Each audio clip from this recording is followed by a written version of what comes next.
Friends, शिक्षा वह शेरनी का दूध है जो पिएगा वही दहाड़ेगा, according to doctor B.R. Ambedkar. देखिए, शिक्षक है विभिन्न भूमिकाओं में होता है।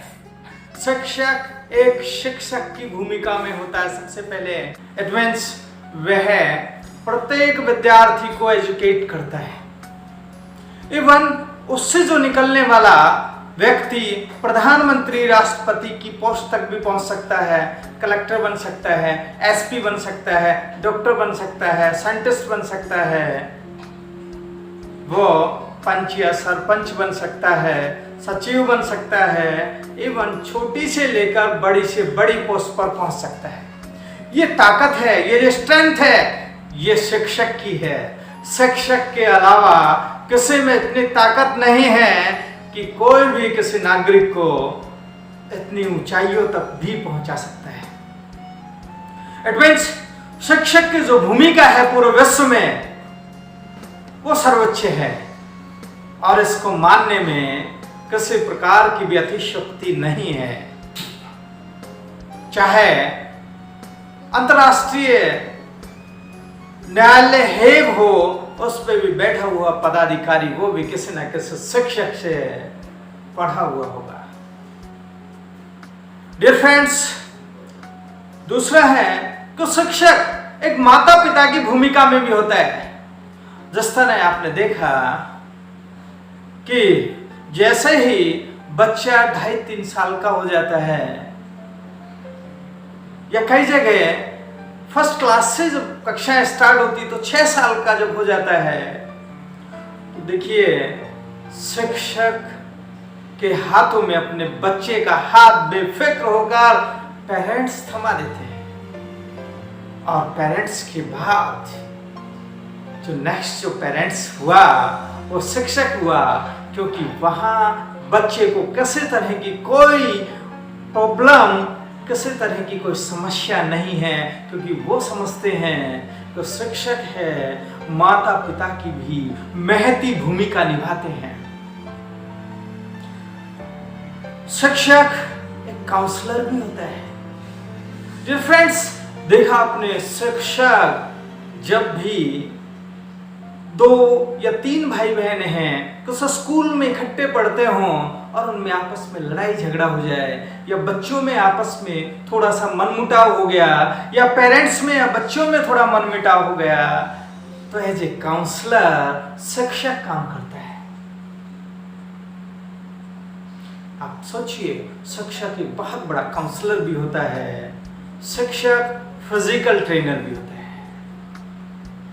शिक्षक जब गेम्स खिलाता है, शिक्षक जब PT करवाता है, शिक्षक जब परेड करवाता है, तो एज ए फिजिकल ट्रेनर के रूप में भी शिक्षक अपनी भूमिका अदा करता है। शिक्षक है जो एक साइकोलॉजिस्ट भी होता है, यानी कि अकॉर्डिंग बच्चों के अकॉर्डिंग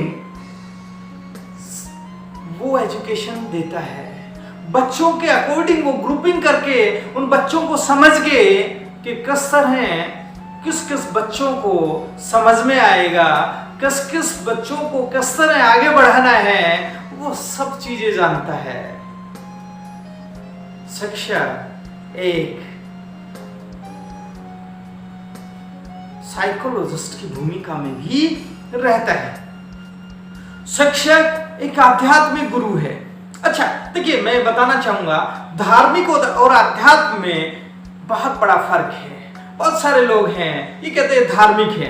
धार्मिक है वह व्यक्ति होता है जो कि परंपराओं को बगैर सोचे समझे ऐसे ही अनुकरण करता रहे, चाहे वह सत्य हो या असत्य हो, असत्य को भी वह सत्य मानता हुआ चला जाएगा, वह व्यक्ति धार्मिक होता है। पर मैं अध्यात्म की बात करता हूं, अध्यात्म की व्यक्ति की बात करता हूं। कबीर एक आध्यात्मिक व्यक्ति थे, वो हर तरह से सही को सही और गलत को गलत ठहराते थे।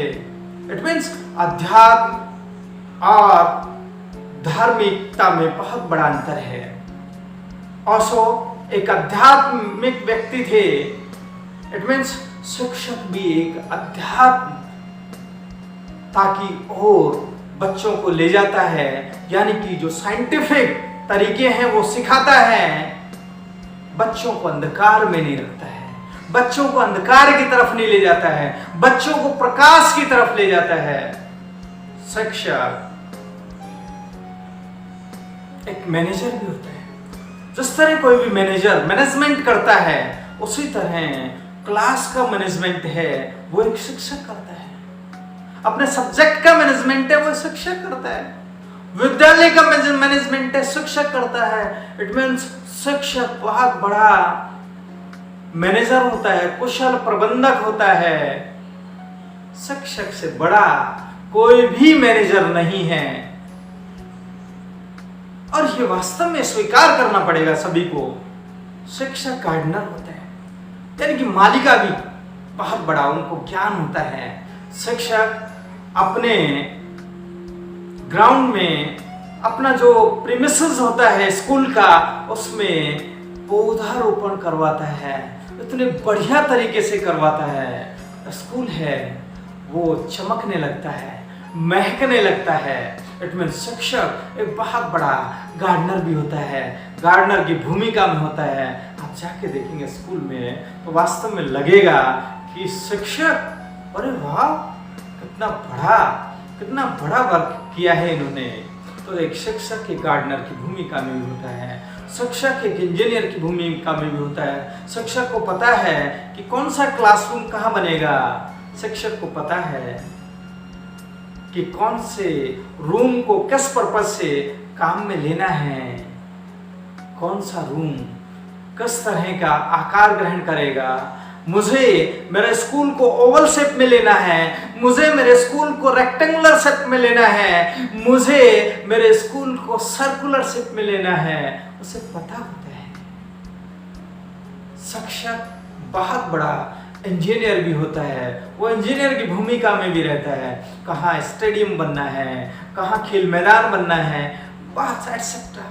शिक्षक एक प्लानिंग कमिश्नर की भी भूमिका निभाता है।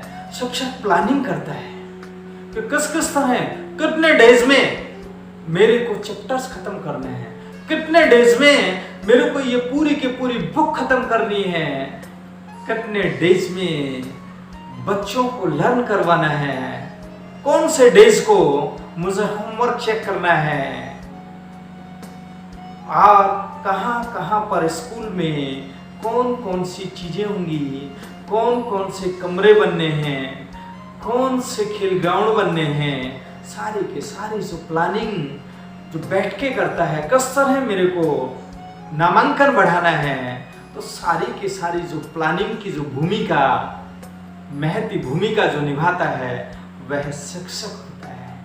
शिक्षक से बड़ा जो प्लानिंग कमिश्नर कोई नहीं होता है। शिक्षक एक डॉक्टर की भूमिका निभाता है। आप देखिए किसी भी बच्चे के, किसी उसके विद्यार्थी के अगर कहीं पे लग जाती है, चोट लगती है, तो दौड़ा उस बच्चे को संभालता है और उसकी फर्स्ट एड करता है। इट मीन्स शिक्षक एक डॉक्टर की भूमिका में भी रहता है। कहीं भी कोई भी अगर परेशानी होती है बच्चे के, तो वास्तव में सबसे पहले शिक्षक संभालता है। इट मीन्स शिक्षक एक बहुत बड़ा डॉक्टर का भी रोल प्ले कर रहा होता है। शिक्षक बहुत बड़ा समाज का एक जिम्मेदार व्यक्ति होता है। शिक्षक एक योग गुरु भी होता है। जिस तरह आपने देखा आजकल बाबा रामदेव है, पहले पुराने जमाने में पतंजलि है, और पहले बुद्धिस्ट लोग थे, और अब भी जो बुद्धिस्ट लोग हैं, यानी कि योग गुरु के रूप में होता है और योगा करवाते हैं। इट मीन्स शिक्षक बहुत बड़े योग गुरु भी होते हैं, उनको योग का ज्ञान है, और योग का मतलब होता है मन और शरीर को एक रूप करना, वही योग कहलाता है। हाँ, शिक्षक ऐसा करके दिखाता है। शिक्षक एक मेडिटेशन गुरु होता है। जब बच्चों को मेडिटेशन करवाता है, खुद मेडिटेशन करता है, तो एक मेडिटेशन गुरु की भूमिका में आ जाता है। Dear friends, really it means शिक्षक बहुत बड़ा व्यक्तित्व है, बहुत बड़ी पर्सनालिटी है। शिक्षक एक वैज्ञानिक की भूमिका निभाता है, क्योंकि नए नए इनोवेशंस करता है, नए नए इनोवेटिव आइडियाज होते हैं उसके पास कि किस तरह मुझे क्या करना है। शिक्षक अपने विद्यालय को एक प्रयोगशाला के रूप में काम में लेता है, बहुत सारे नए नए प्रयोग करता है, बच्चों पे नए नए प्रयोग करता है, उनका जो प्रेमिसेस होता है, मैदान है, उस पे नए नए प्रयोग करता है। इनके शिक्षक बहुत बड़ा साइंटिस्ट भी होता है। आप अगर देखेंगे रियल में ही शिक्षक हर भूमिका में रहता है। कितनी कितनी भूमिका बताई जाए शिक्षक की। शिक्षक बहुत बड़ा व्यक्तित्व है, इसका सम्मान कीजिए, इसका मान रखिए, चाहे घर वाले हों, चाहे बाहर वाले हों, चाहे कोई भी हो। शिक्षक से बड़ा कोई कद, कोई व्यक्तित्व नहीं है। देखिए डियर फ्रेंड्स, मैं आपको एक बहुत उम्दा बात बताने जा रहा हूं। आप सोचिए, अब्राहम लिंकन जो कि अमेरिका के राष्ट्रपति रह चुके थे, और जब वो राष्ट्रपति के पद पे आसीन थे, उस टाइम में उनका बच्चा एक स्कूल में दाखिला लेता है, और जब वह स्कूल में दाखिला लेता है तो उसके बच्चे के शिक्षक को एक लेटर लिखता है, और लेटर में क्या लिखता है कि मुझे कोई भी इतनी कोई अपेक्षाएं नहीं हैं, परंतु एक अपेक्षा है कि मेरे बच्चे को, मेरे बेटे को एक देश का जिम्मेदार नागरिक बनाना, बस। और शिक्षक ने जब राष्ट्रपति को बार बार स्कूल में बुलाना चाहा, तो राष्ट्रपति महोदय ने कहा, नहीं शिक्षक महोदय, मैं स्कूल में आने में असमर्थ हूं। क्यों हूं असमर्थ? क्योंकि जब मैं आऊंगा तो आपको खड़ा होना पड़ेगा, अपनी चेयर से उठना पड़ेगा, और जब ये मेरा बच्चा देखेगा, जब ये मेरा बेटा देखेगा कि मेरा फादर का जो कद है इस शिक्षक से बहुत ऊंचा है, तो मैं एक गुरु की गरिमा है वो नहीं गिराना चाहता, क्योंकि आपका जो कद है बहुत ऊंचा है, और मैं आके मेरे बच्चों की नजरों में, मेरे बच्चे की नजर में मैं आपका कद है नीचा नहीं करना चाहता। सोचिए डियर फ्रेंड्स, इट मीन्स शिक्षक विश्व की बहुत बड़ी महान विभूति है। इसका सम्मान कीजिए, इसका मान रखिए। इसी के साथ सभी को शिक्षक दिवस की हार्दिक शुभकामनाएं। Thank you friends, bye bye.